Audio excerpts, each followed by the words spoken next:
Hello, everyone. My name is Christian. Welcome back to my hobby blog. I'm very excited today because I have my friend Philip on the channel again to join me with for a Malazan chat. And today we are going to be doing a non-spoiler, spoiler, and then a full series spoiler discussion on Gardens of the Moon. So I just finished this the other week, and I have all my notes, so I'm very ready. I have a lot of discussion points for us to talk about, and I think this goes without saying, and unless your ranking has changed, I think these are both of our favorite series that we've read in fantasy. Is that right?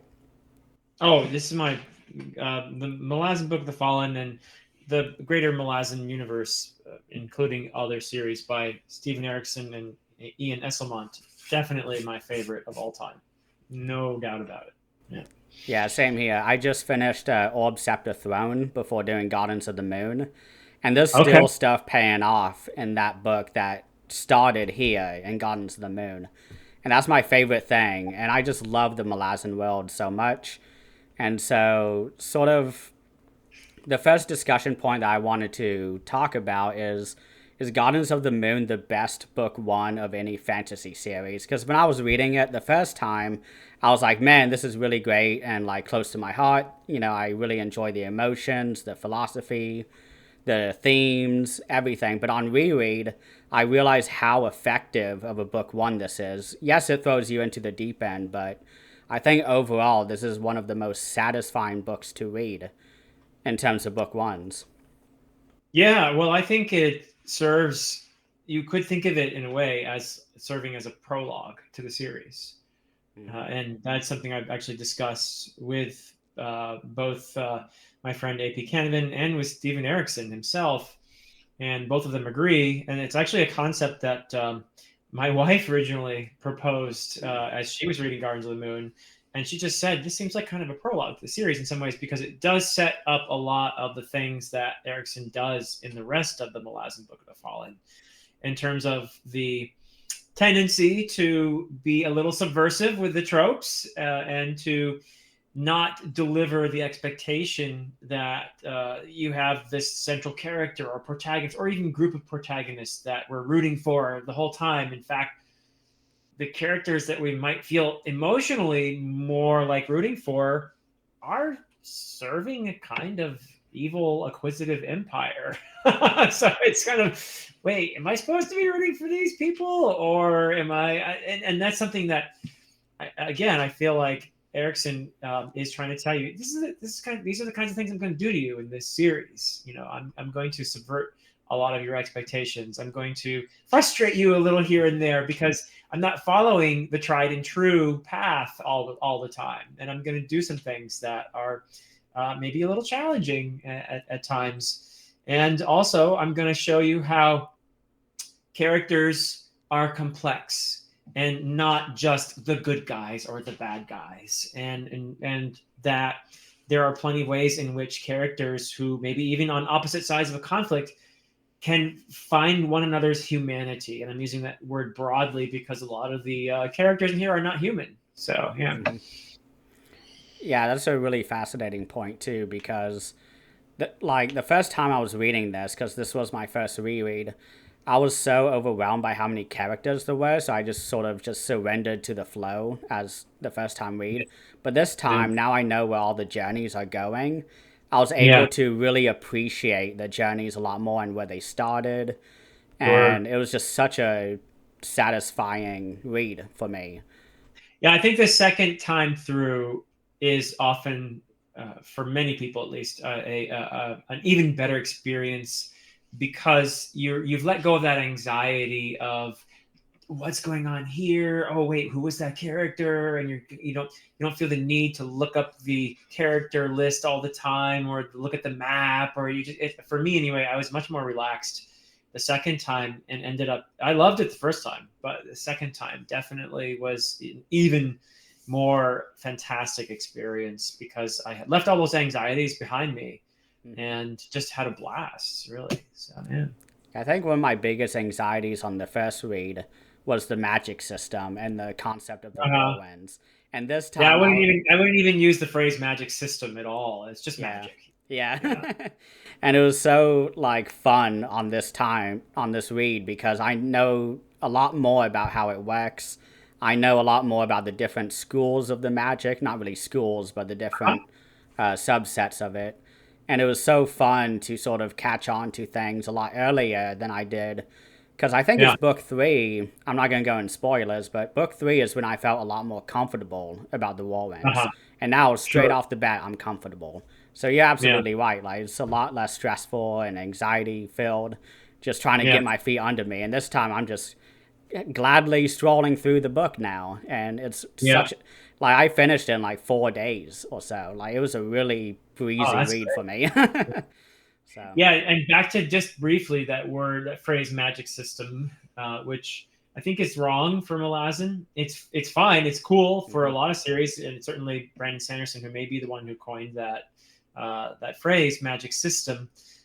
It works really well for his books, obviously, because mhm, a big part of the point of the journey is figuring out how the magic works, the intricacies of it, and all of that. And that's something that a lot of readers really enjoy. I don't think that's really the point in Malazan. I think wow. there are aspects of the magic that I don't understand how they work, and I strongly suspect that Stephen Erickson and Ian Samant don't know either. And it's magic; it's just there. It's part of the experience. We don't need to know the ins and outs, the sort of like pseudoscientific explanation of how it works, or how much this level versus this level, and how they Mhm, would that's not the point of this. yeah. It's really just in service to the story, and there is a certain level of plausibility to it for sure. And there are the at least the illusion of some kind of, yeah, you have the decks, the dragon, and you have the different warrens and all of that. That all suggests that there's some kind of order to this. Mhm.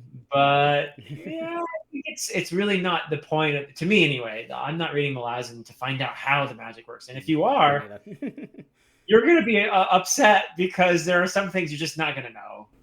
Yeah, and it's also really fun because we have magical swords, and Yeah. we don't get any of those answers till deep in the series. I mean, book eight Right. specifically, but Right. like I just love getting Dragnapur this book, knowing what's coming.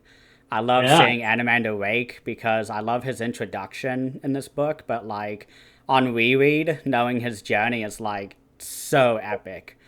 And like Yeah. you understand the amount of power he has, how much history he has behind him too. Because that was Yeah. one thing is the timeline of the Malazan world that I just did not grasp on the first read. Yeah, look Yeah. at No, great. that. Just Yeah. awesome. Like, just, yeah, I need that edition, the Broken Binding. They are some Yeah. beautiful Yeah. editions. My next reread is going to be with this edition. Yeah. Yeah. When I have them all, that's the signal to start my next reread. So Ooh. yeah. But yeah, I just really enjoy sort of going through on a second read and having the full, not really full picture, but a full appreciation of the timeline. Because Yeah. there's so many events that happen throughout the series and the prehistory as well, leading Yeah. up. Like, it's just really great to be able to have a grasp on all of this. Yeah. Yeah. So next thing I want to go into is sort of the world building of Malazan, just kind of keep it Right. non-spoiler, and sort of talk about sort of the just how complex and deep it is because Steven Erickson and Ian Elsamont, they gamed this a few decades ago and they had it all figured out. They work together, they collaborate, and Yeah. yeah, and they have just really fascinating cultures. They have really fascinating continents, and everything has such a deep history that I feel like I'm living in another world. And that's one of Sure. my favorite aspects of the series, including Ian Esselmont's. That's my favorite part is outside of the Malazan Book of the Fallen and novels of the Malazan Empire, like, I still get all of that really deep world building.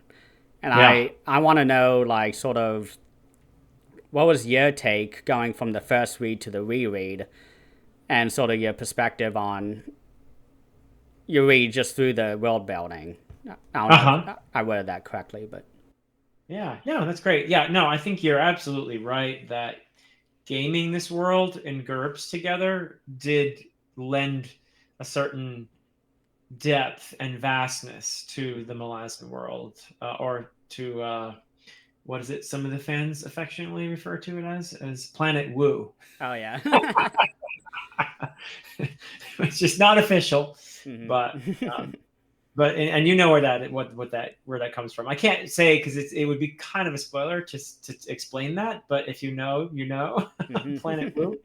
Um, but anyway, yeah, it is a spectacularly crafted world. Tolkien talked about the act of sub-creation as a kind of imitation of what the world around us. And however you might feel about that, there is something really amazing and satisfying and fulfilling and magical about creating a world that it has such depth and history to it that your readers can feel immersed in it. And because both of them were archaeologists, they have a certain perspective on the layers that underlie the present. That is something that they're both constantly going back to. Is what I mean. There's a sense that this is a world that is haunted by the past, and not just one past, but layers upon layers and layers. It's not a spoiler to say that the prequel trilogy by Erickson, as yet incomplete, but hopefully the third book will be out relatively soon. But we're talking about the Carcanis trilogy. Hmm. That's hundreds of thousands of years before the Hmm. Malazan Book of the Fallen. I mean, talk about a world with depth and layers, and that is something I feel is something that appeals to a lot of us, the people who love fantasy. A lot of us are fascinated by the allure of the past and how it is a kind of mirror for us in the present, a mirror in the sense that we recognize ourselves there in the losses and the sorrows and the joys and everything, but that there is this sense of life's fleetingness when you look into the past and you wonder, wow, what was it like to be one of those people living back then? And they must have had some of the same reflections and fears and that we have still, that there's something very human about this exercise of examining the past and seeing reflections of ourselves in it. So I think that's really something that these guys as archaeologists were keenly aware of as they were writing their series, their respective series in this world. And I love that is one of the reasons I love fantasy. It's a theme that I think about a lot, actually, and I love history as well for the same reason, because I am always amazed at how I can feel a sense of connection to someone who wrote something 2,000 years ago.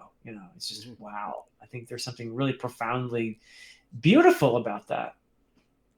Yeah, and the thing I love about this series too, to piggyback off of that, is that it's always sort of unexpected who is talking about these themes and all that.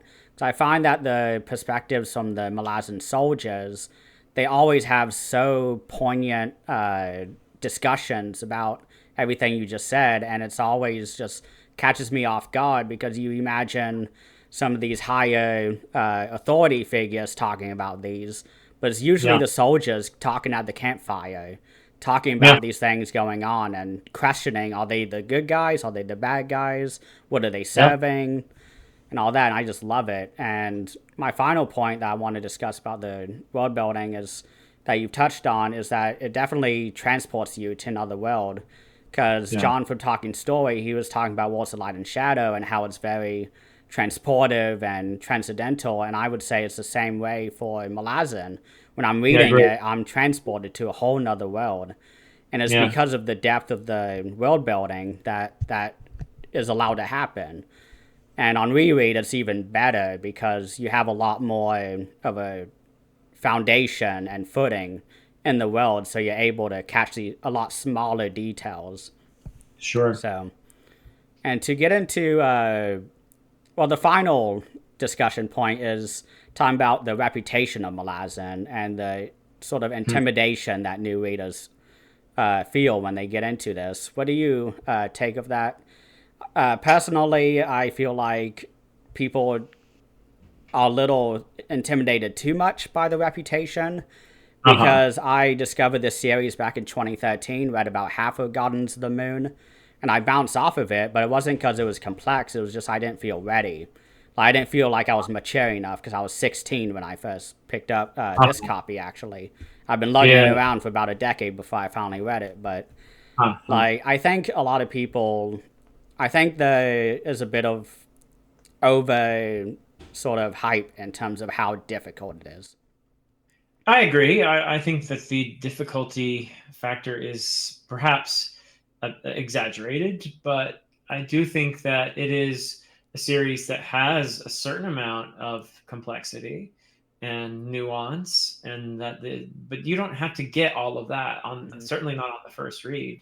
But there's plenty to enjoy just on the level of entertainment. There are explosions and lasers and fireballs, as my good friend Iskar Dark used to say. There are dinosaurs with sword arms. There's there's all kinds of excitement in there as well. So there's that level to it, and that needs to be emphasized. It's entertaining as well as deep. And I think that the challenge is not so much in the difficulty as it is in it defying expectations. I think that's what people often find confusing. Certainly for me, the first time I read it, it threw me a bit. I was like, wait, who am I rooting for here? What? Wait, I thought this group of characters was important. Why are they no longer in this book? Where did they go? There are a number of my expectations as an avid fantasy reader that were in my head that Steven Erikson is like, no, I'm not doing that. I'm doing something else here. And I had to adjust to that.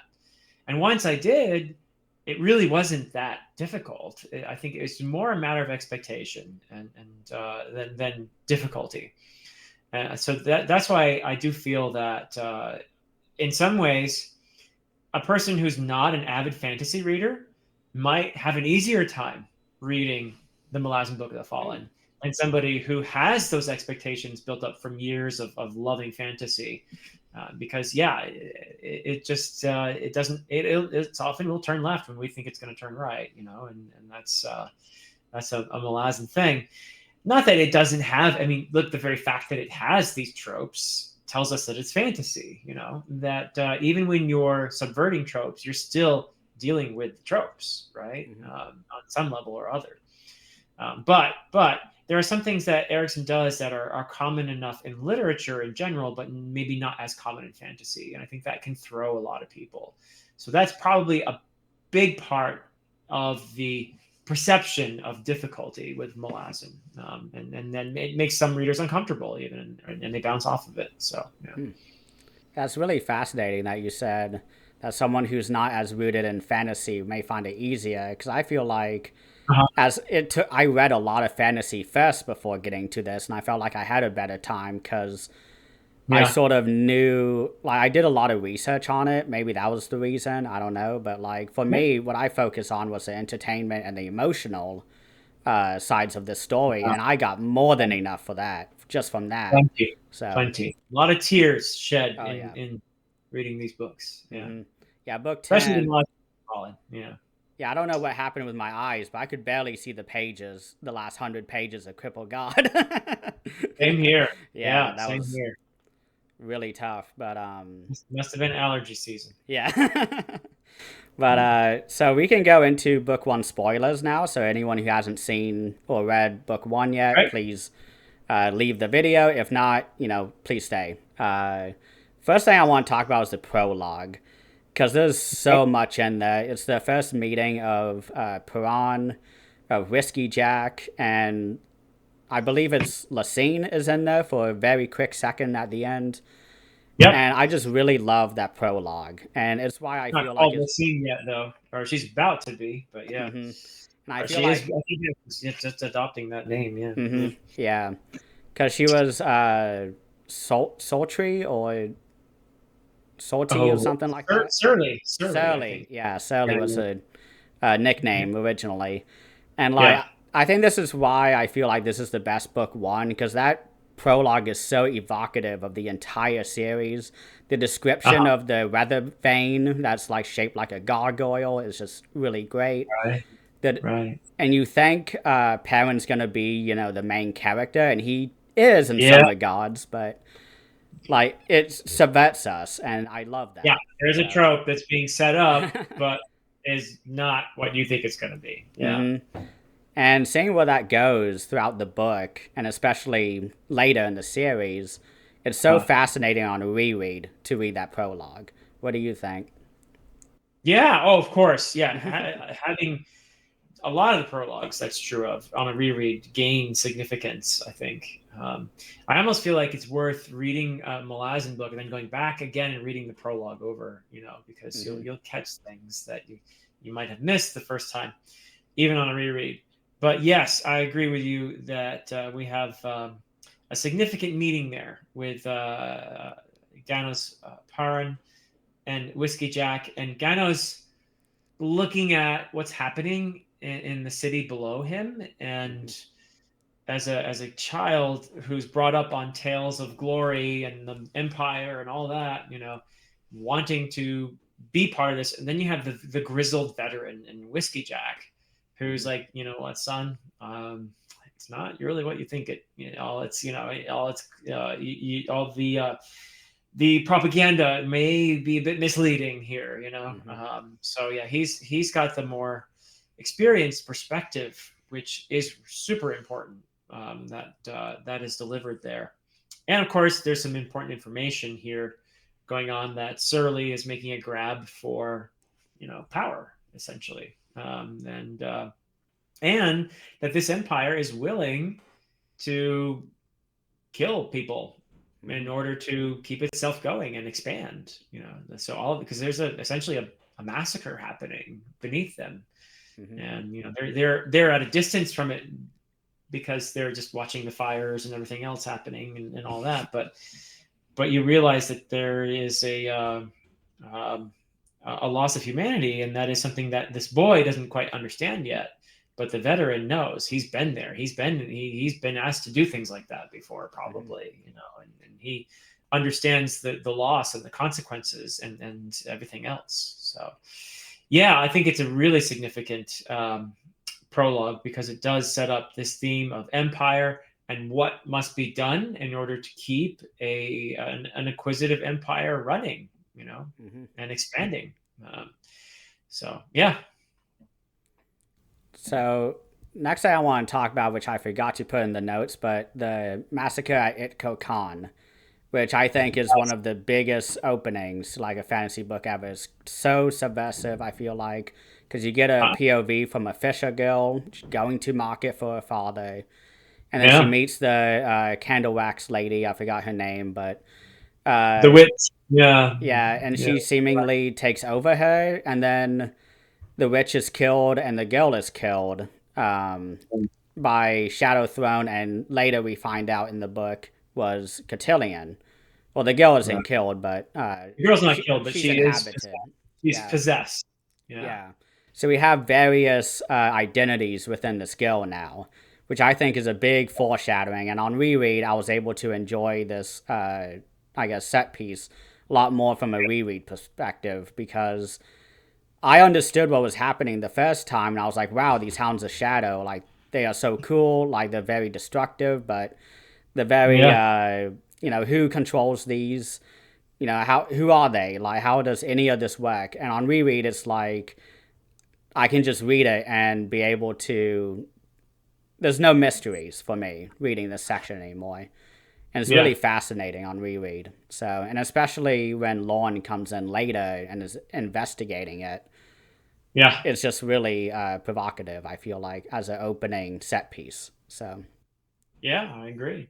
And there is something really tragic about Sorry mm-hmm, as a character, the girl who was doubly possessed, as it turns out.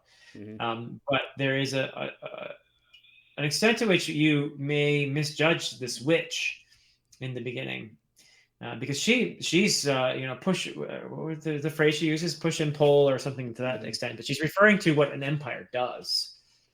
And again, that's been set up for us in the prologue.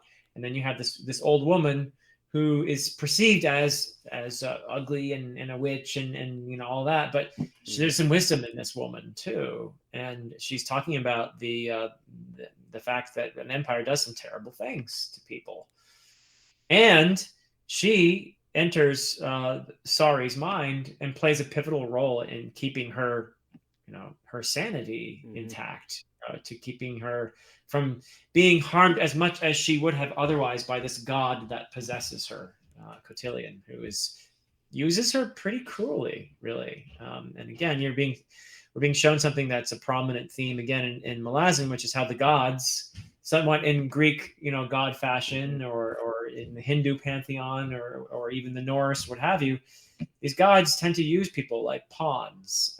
They tend to use them as if they're puppets with strings, and without much thought to the consequences for the individuals being used. They are often damaged as a result of that. But the gods just keep on playing their games, their power games. So, yeah. Yeah, there's that really fascinating conversation towards the end between Perrin and Cotillion, where Cotillion is like, well, hey, I can, bring her memories back, and Perrin immediately shuts that down. Because, why do that? Yeah, and that was a really fascinating section to read, because I don't think there was anything more that I was given on reread, but it was a lot more poignant for me, knowing, because this isn't the only time that possession happens in the series, and knowing the lengths that some of the gods would go to while possessing people. It's sort of fascinating to think about, like, that Sari could have gone down a whole nother pathway had her memories been given back to her. And Perrin chooses for her not to have that happen, because she doesn't remember anything and just still thinks she's on the way to the market for her father, and she has no idea about the massacre. So it's sort of this like double scale type of thing. Like, do you want to do this or that? And there's pros and cons to each of those. So it's really fascinating to sort of think about. I agree. Yeah. And the next part that I want to talk about is a part I was very confused by on the first read, but now I feel like I have a grasp on, which is the betrayal at Pale by Tayshrin. Yes. Which completely flew over my head the first time. I knew a bunch of mages died, and I knew everyone was mad at Tayshrin. But there was a slight mention, I think it's by Shadowthrone. He says, like, oh yeah, like, we saw, Enamander Rake talks about how Tayshrin shot at his own mages, and he was like, oh, that's weird. I'm gonna just stand back and not do anything. And all of that went completely by me on first read. And on reread, it's so much more effective, I feel like. Yeah. So. Well, Tayshrin is a character that I don't think you fully understand unless you read all the books. And that includes, especially, actually, it especially includes Esselmont's books, the novels of the Malazan Empire, especially. But even the prequel series, Path to Ascendancy. You got to read all those if you really want to understand Tayshrin and his motives in that moment, which a typical Malazan, you see a scene, you think, okay, that character's got to be bad because look at what they did there, and then later we get that character's POV, or we get another perspective on what happened back then, and it completely alters that judgment. And you feel like, wow, I wonder how often in life I'm too hasty in my judgment with only one piece of one perspective on this event, one facet of it. I'm seeing it from this angle, but what if I saw it from this angle and this angle and this angle? Would I feel the same way I do? And Tayshrin is exhibit A for a character that you may feel very differently about if you only read Malazan Book of the Fallen versus all the books by Esselmont as well, So I think that is a moment that really is a good example of a character acting in a way that when you first see it, you have one view of it, but then later you get a little more nuance to it. And there are certain acts that just go beyond the pale, pun intended, because it's hard to justify. like genocide or the massacre of thousands. You better have some really damn good reason if you think there's some, and I don't know if there is one, but there are certain things that we learn in the course of the the various series that can change the way you perceive that particular scene for sure. Yeah, because before I read or reread Gardens of the Moon, I just finished up Orb Scepter Throne. And there's a Uh-huh. lot with Taishrin in that book. And I Yeah. feel like I finally have a lot more appreciation for his character because I was disappointed by his storyline in Malazan Book of the Fallen. I don't want to go Yeah, into no, details, there are but a lot of loose ends that yeah. not all the loose ends get tied up by reading the Esselmont books, but a lot of them do. Mm-hmm. And that's definitely a character on reread that I have a lot more patience with now. And so Yeah. that's another like advantage to rereading, especially for Malazan, is that these Yeah. characters that you originally didn't have really much of opinion for, assumed they were bad, Yeah. now they have a lot more depth to them, and you can sort of see the event in a totally different light now. And Sure. especially when you bring in Animander Rake and Crone and Moonspawn, which I think is still the coolest location in book one. On Yeah. my first read, I was just blown away that there was, There it is. yeah, there it is, like amazing, entire city in the sky, like, and I just Yeah. love it There's all. another there's another different Ooh. view of it. Yeah. Yeah, that's a great artwork. That's Mark Simonetti, right? Who Yeah, does yeah. that? Yeah. Yeah, his. I love every. I'll put his link in the description so people can look at his artwork because it's Yeah. fantastic. But I believe like, that is. Yeah. Yeah. yeah, and it's just really fun to see everything with Moonspawn this read, knowing what's coming. And I guess we're gonna Yeah. go a lot more into detail in the full spoilers section because we're about done with the book one, Okay. almost. But Cool. Cool. Cool. I'll table that for in a few minutes. But one thing that's really cool that I just did not have any appreciation for on the first read was the character of Mehmet and his demon friend Moby, and Okay. sort Yeah. of hit their storyline along with Crocus. Because Crocus was a character I did not care for at all in Oh, book one. interesting. And Okay. he became a lot interesting later in the series, I feel like. But in book one, Yeah. I was like, oh my gosh, this guy sucks. Like, I don't like him. Huh. And on this read, I was like, no, I get it now. Like, he is a lot more interesting. I love the historical uh, lean to Mammoth as well, because he's sort of like a middleman to the eel, to Krupp, and is engaging with all these really important characters, which flew by my head the first read. And on Yeah. reread, I was able to appreciate his character a whole lot more. And it's also just really fun to have a demon friend, Moby. Like, Yeah. that was really the only part of that storyline I enjoyed on first read. But there was a whole storyline that opened up for me this read that I Yeah. was able to enjoy. So, what did you think about that storyline? Well, ultimately, he's a tragic figure because of I mean, tragic may not be entirely the right thing, but he makes a sacrifice there at the end, doesn't he? Mm-hmm. And kind of helps save the day as far as the day is saved. Which is, he was a beloved character. He's a sort of bumbling scholar type. So I Mm-hmm. naturally liked him immediately. Mm-hmm. And yeah, somebody with secrets, but you never felt a sense of malevolence from him. More a Yeah. sense of this is a guy who's trying to do the right thing, and has a certain amount of knowledge and power, and is trying to help people with it. So Mm-hmm.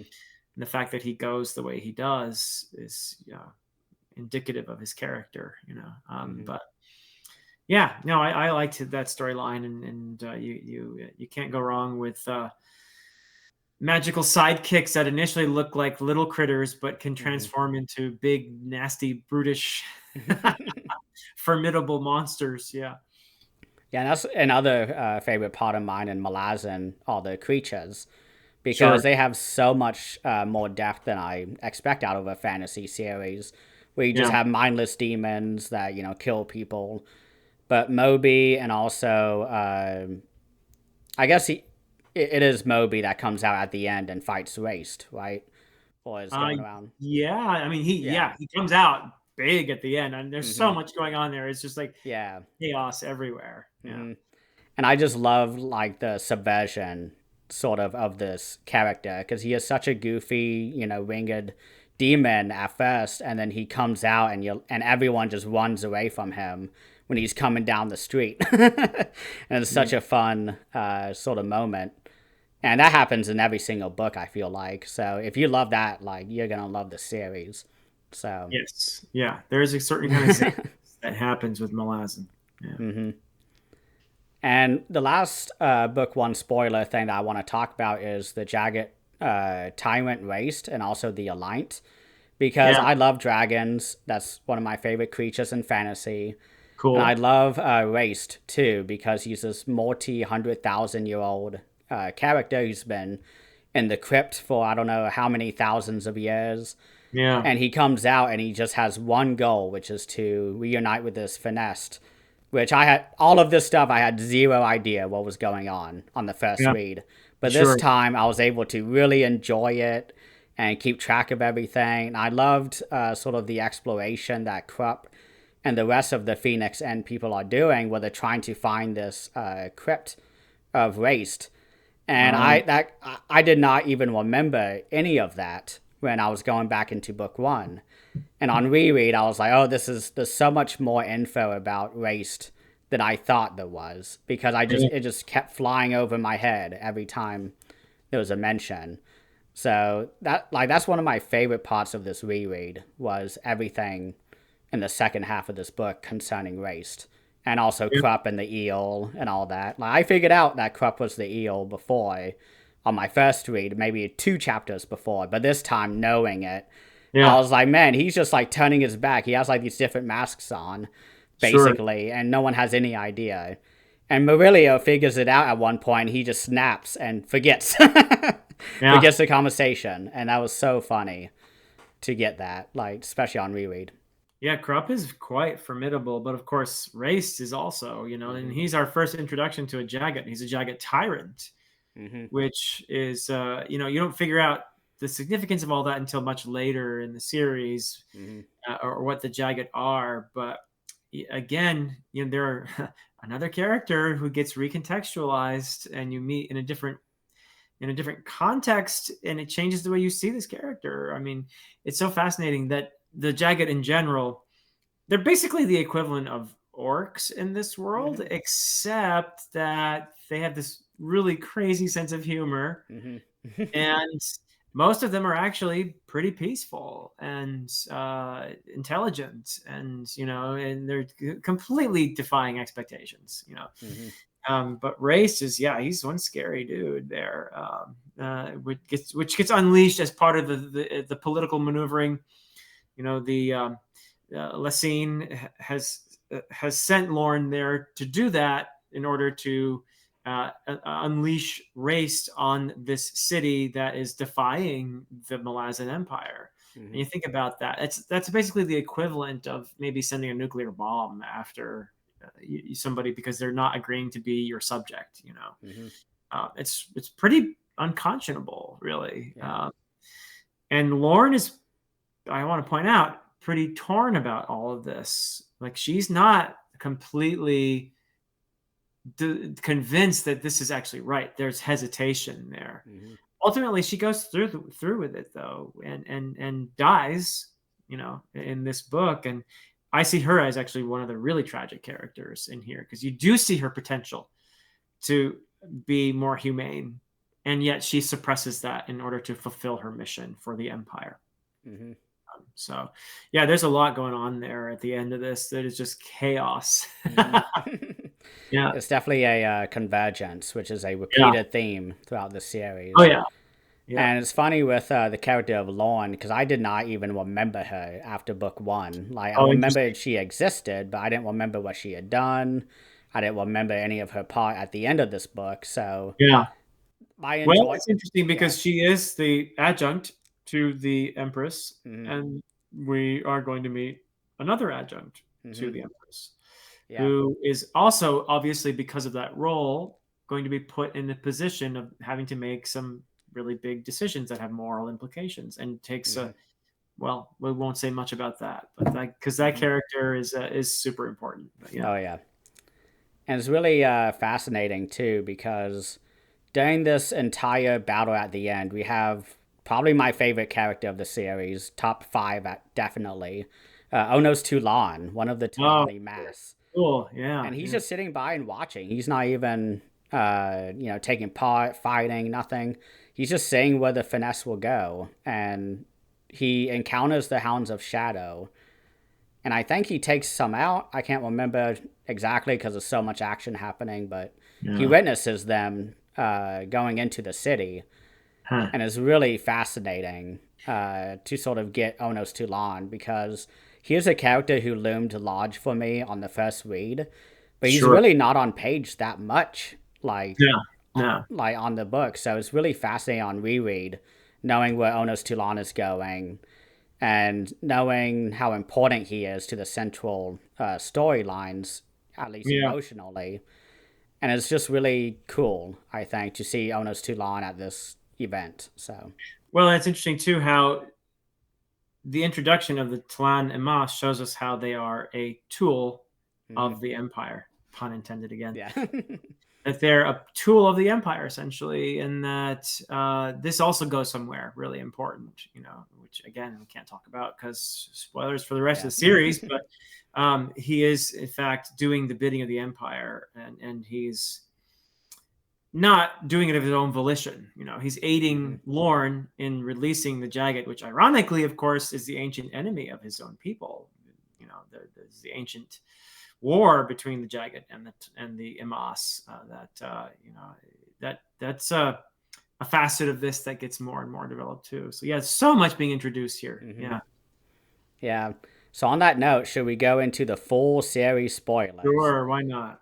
For those who have not finished Cripple God, please leave because there's going to be some major spoilers here. Yeah, are we only doing spoilers for Malazan Book of the Fallen, not the other series? I want to talk about the other series as well. So yeah, let's do that too. So I've only read up to Orb Scepter Throne. I haven't read Path to Ascendancy yet, and I haven't read the sequels. So all right, I'll keep that in mind. Yeah. So for those who haven't read up to book 4 of Novels of Malazan Empire, which is Orb Scepter Throne, and also Cripple God, now's the time to leave. We're going to get into some heavy spoilers. So let's go into probably one of my favorite reread sections, which was the meetup of Piran, Tavoy, and Felison at the house, at the estate. My gosh, what a scene to read on reread. Knowing where they are going, how Tavoy becomes the adjunct, and how Lacine and her send Felison to the Odatol mines, and that entire storyline, which comes into Deadhouse Gates, which I'm very excited to get into that on second read. And also, because I believe it's Felison who kills Tavoy, right? In book 4. I mean, it's the other way around. The other way around, okay. Yeah. That's why I'm rereading it. Yeah. But, like, that entire meetup is just so fascinating. That's in House of Chains, of course. Yes. And it's just so fascinating on reread to read the meetup of them. Because they none of them really know where they're headed next. They meet up at the estate, and they sort of meet again. Tavoy's getting a little busy. She's getting summons from Lacine. Yeah. And we don't really see what happens after that until book 2. But, man, I just love that scene on reread. Yeah, it is one of the tragedies of the series is the Perrin family, particularly Felison, and what happens to her in Deadhouse Gates, and eventually what happens at the climax of House of Chains, which is another book that really defies expectations. You're expecting this big battle at the end, and it's not. It comes down to a very human, very personal moment where this family is at the center of it, and in so many ways, this family is central to what happens. And of course, you might have been inclined to think that it's Ganos Perrin who's going to be the one he's still very important. He ends up in a pretty interesting role as the master of the deck and all that. But it's really, I think, much more Tavor, who's pivotal to not only the events of the series, as it turns out, but also the themes of the series, which we've been talking about to a large degree, which, in the most simplistic terms possible, it is an exploration of compassion. Mm-hmm. And what you learn about Tavor, even when she, kind of messed up, like with Felison, Mm-hmm. initially you don't realize it, but this was an act of compassion. She is trying her best to make things work, in being in the position of being high up in this empire, where it's difficult to make a move without stepping on someone. Mm-hmm. But every decision she's making is leading her toward this ultimate act of compassion, which we see the come to full fruition in the crippled god. But that doesn't. None of this is clear at all as you're reading the beginning books. You might think, "Wow, what a horrible sister!" To send her little sister into that, and then she's leading the bone hunters along this, and a lot of them are questioning. Like Blistig. A lot of us are thinking like, Blistig, what the heck are we doing here? What is this? You're killing us all. And ultimately, those doubts are proved wrong. But it is a really, to me, fascinating exploration of Tavor's plan, which turns out it's you don't see it in the beginning, because she's not seemingly all that important. And she's barely there in the first book. You had that sort of cameo scene with them, and as a young family, but then you have an indication of her strategic prowess there. At least we get to know that much about her, but we don't realize, wow, okay, strategic prowess, she's got this long game that she's playing, which we don't fully see until the end of the crippled god. Yeah.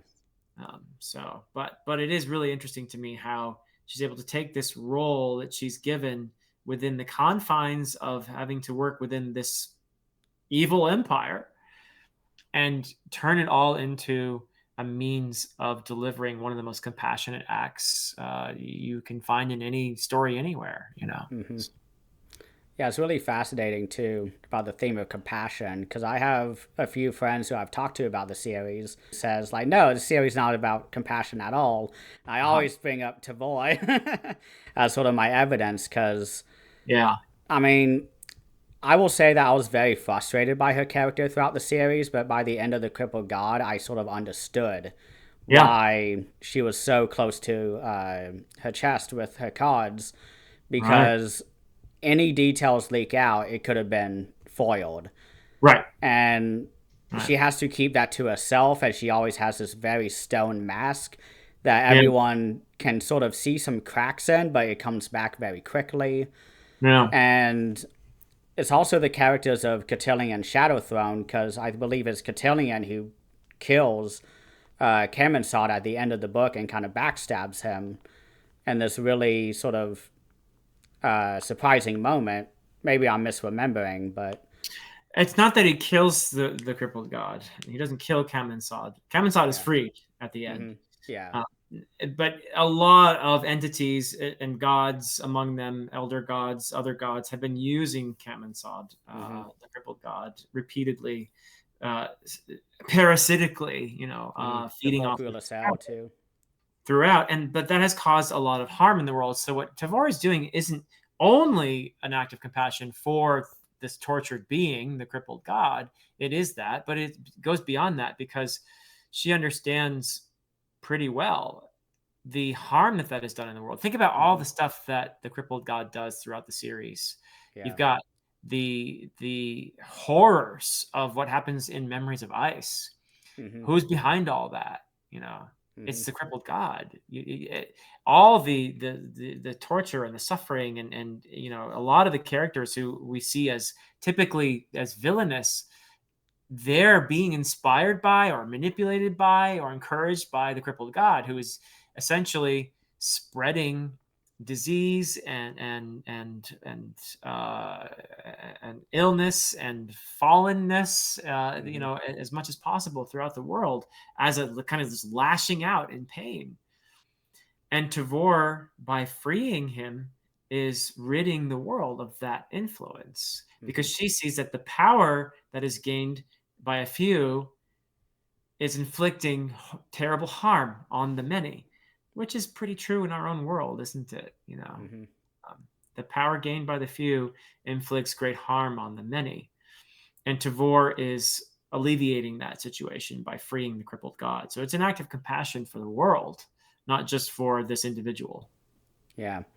I really am struck too by the crippled god, because I had no idea who the crippled god was going into book 1. You don't really get any of that till book 3. And on reread, I was really struck by how Steven Erikson just sort of lays out the crippled god's backstory of him coming down and being killed and split up or whatever.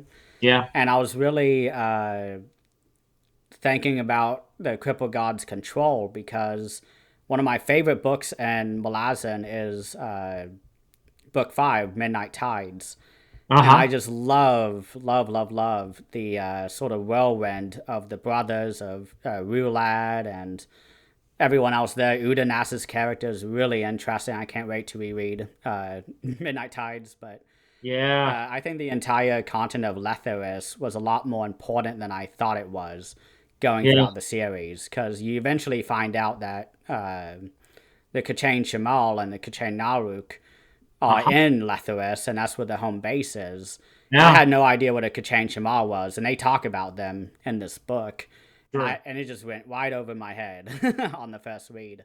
Yeah, so, you don't forget them, though, once you meet them. Yeah, and also the crippled god's desperation to get Casa Orlong onto his side, because he's always visiting him in dreams.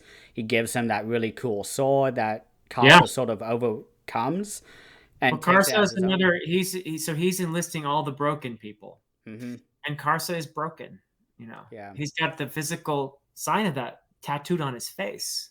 Karsa is a broken person, and so he's a natural, from the crippled god's perspective, a natural ally. Now, Karsa does not like to be put in a cage. He does not like assigned a role, so he's going to rebel from that. But it's understandable, because the crippled god is one who wants brokenness. He's seeking that and fostering that in the world, and he sees a potential ally in Karsa. But Karsa's just he's too Karsa to be used by anyone that way. He doesn't like to be used. So yeah, and one part that I really enjoyed on reread was sort of the setup of Silver Fox and the Mibe. Which is, I really enjoyed the storylines on first read. I know a lot of my friends who I've talked to, they did not like it as much. Interesting. Mostly with the dream sequences. They felt like it was too many of them, which I can kind of see, but I feel like each one sort of built personally. And I really love sort of the foundation of that, because Krupp is instrumental to that entire storyline, which I did not see at all on first read. And it gives me another layer of appreciation for Krupp, because I just thought he was a funny guy on first read. But he is that too. He is that too. And on reread, it's like, oh man, like he is much more than that. And he's talking with Kroll in his dreams, which went over my head too. Yeah. I think Krupp is the most rereadable character. Yeah. We mentioned the Mibe as well, and I think that's really, as a parent, I think it's maybe people who are parents appreciate it more, but it is something that, particularly in this case, motherhood. No, he takes on fatherhood in other points of the series, but this one is more focused on motherhood. But parenthood in general is a kind of sacrifice. There is especially if you're a mother, there is literally a very parasitical relationship there, where you have a growing in your womb that is, essentially forming out of your flesh, and that is something he literalizes in this relationship between the Mibe and Silver Fox. As the one grows, the other diminishes, and that is the nature of life in a way. Something really profound about that relationship, and so true.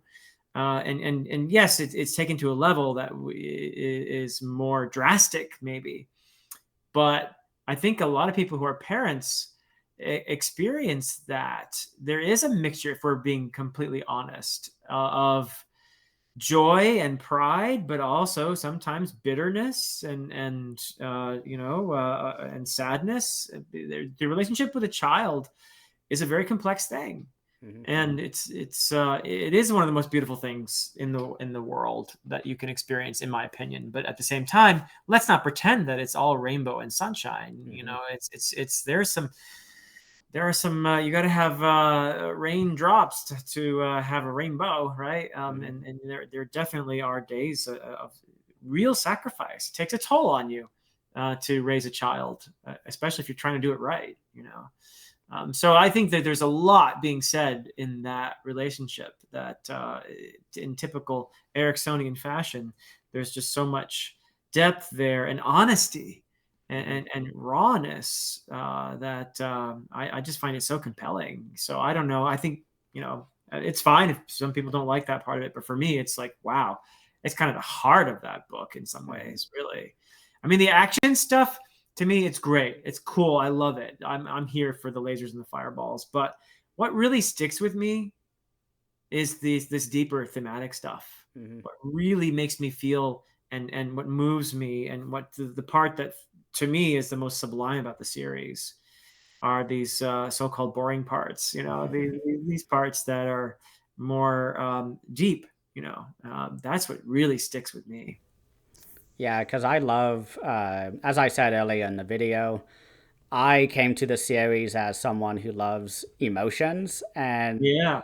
that storyline is full of emotion from Sure. all sides of it, from the Silver Fox and Mybe themselves, and also the observers and the people surrounding them who are trying to support them, but some of them are sort of doubting why they even are here. Yeah. And there's a lot of really fascinating dialogues surrounding these characters. And that's what I really love about the series, because I'm also here for the lasers and fireballs, but Yeah. like my favorite books I've ever read are the ones that I feel really deeply about and ones that I feel a very deep emotion to. Yeah. And, Realm of the Elderlings is another one that I think is top 3 series of all times because Sure. of that reason. And I just actually finished up Rainbow Chronicles last night, so I'll be Cool. putting out a video about that. But Yeah. I really love Erickson's writing in the series, because Mybe and Silver Fox aren't too much on page after this book of Dead House Gates, but Right. Yeah. I mean, they are felt through the rest of the story, I feel like. So Yeah. Well, those themes never go away. yeah. And another part that I really want to talk about is sort of Risky Jack, the character Risky Jack. Sure. Because on first read, I was like, man, this guy is a really great leader. He sort of keeps everyone together and is able to sort of rein everyone towards a goal. Because everyone's really shook up after the sort of the betrayal of all the tunnels collapsing on the bridge burners. They only have like 60 bridge burners left, they said, after Imperial 20,000. politics. Yeah, the imperial politics. Whiskey Jack is a threat. Lacine sees him as a threat because he's too good. He's too popular. He's too beloved. Yeah. Yeah. And I also really like, because I was really disappointed by his death in book 3. And I really felt, the emotions of that. But by the end of book 10, he comes back because the bridge burners have been ascended into sort of godhood. And I really love his return, but I didn't realize how prevalent he was in book 1, because I was focused on other characters. But this time, he feels like a main character, because he's there in the prologue, he's there throughout most of the book. And he keeps talking about, we won't heal my leg yet. We need time. So there's setup for his death. Yeah. And it's really interesting on reread to read about Risky Jack and knowing how much influence he has on the story. I also love what Erickson does in his relationship with Corlat, and how you have these two beings who are different species entirely, but there's love there. Again, it's overcoming difference, seeing oneself in the other.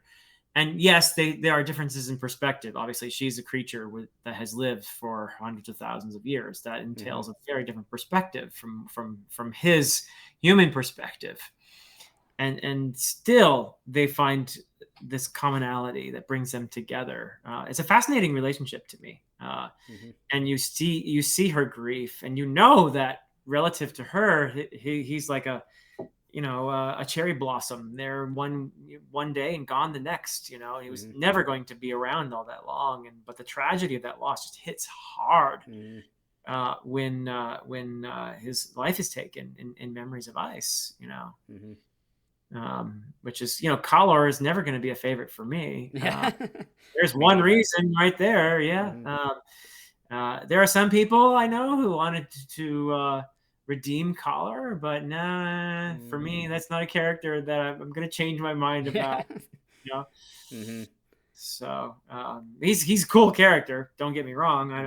I'm glad he's in the series, but he's one that one of those love to hate ones for me. But yeah, that's tragic. There's so much tragedy embedded, but also beauty again.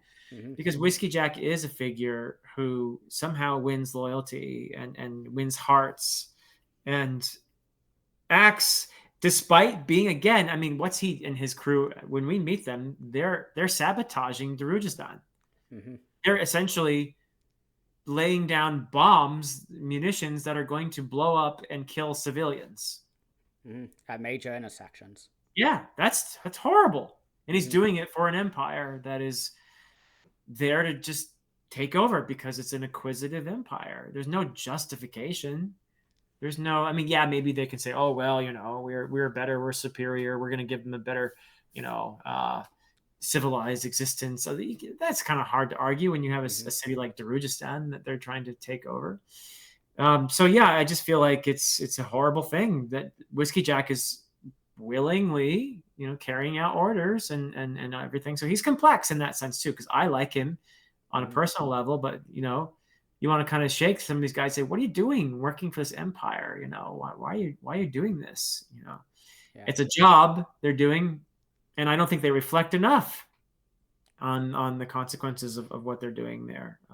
It turns out that they don't blow up a bunch of innocent civilians in this case, but that's what they were there to do.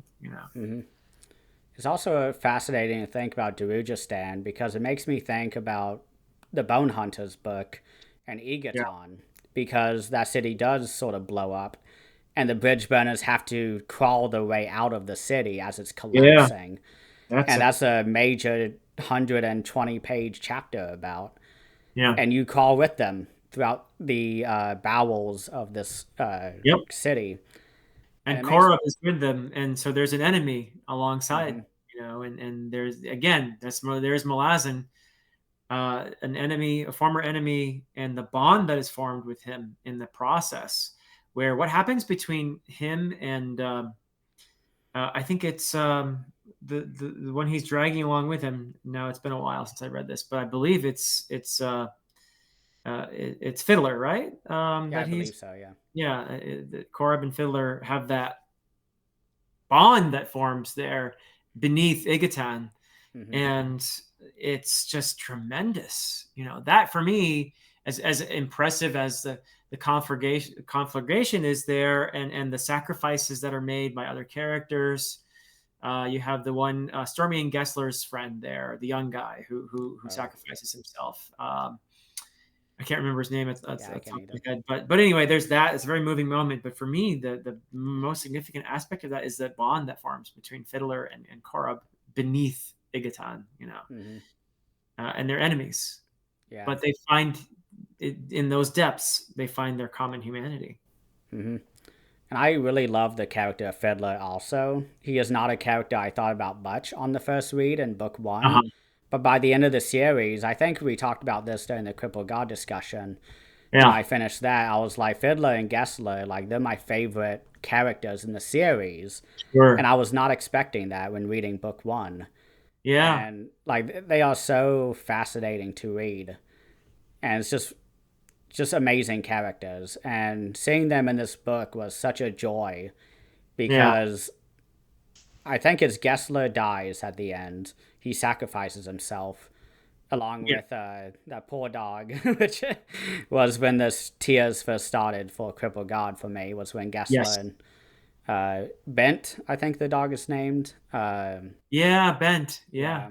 Yeah. Like, and The Wiccan dog. Yeah. hmm and then it's Fiddler, who I believe Whiskey Jack visits basically at the end of the book and is like, no, you are one of us. You are a bridge burner. And like, that is such a great emotional payoff because he's very doubtful of himself in book one. He's just kind of there. Everyone knows him as Fiddler because he fiddles. And like, that's, that's his role. Like, he plays music. But he is so much bigger than that by the end of the series. And Yeah. it's great to see that progression. Yeah, he's a really important witness to a lot of events. Yeah. So I guess that's about all I have for my notes. Is there anything else you would like to mention? No, I mean, we could honestly, people could talk forever about the series. I'm just delighted that you're enjoying your rereads so far, Christian, and it's been a pleasure to chat with you. And I wish you the best on this journey. I think there's so much to come that you're going to. I hope, as I have, the more you engage with the series, the deeper it sets it seeps into your heart more and more, and I can't wait for that to happen for you, and I just wish you the best, and thank you for inviting me to chat with you too. It's a ton of fun to talk about Malazan.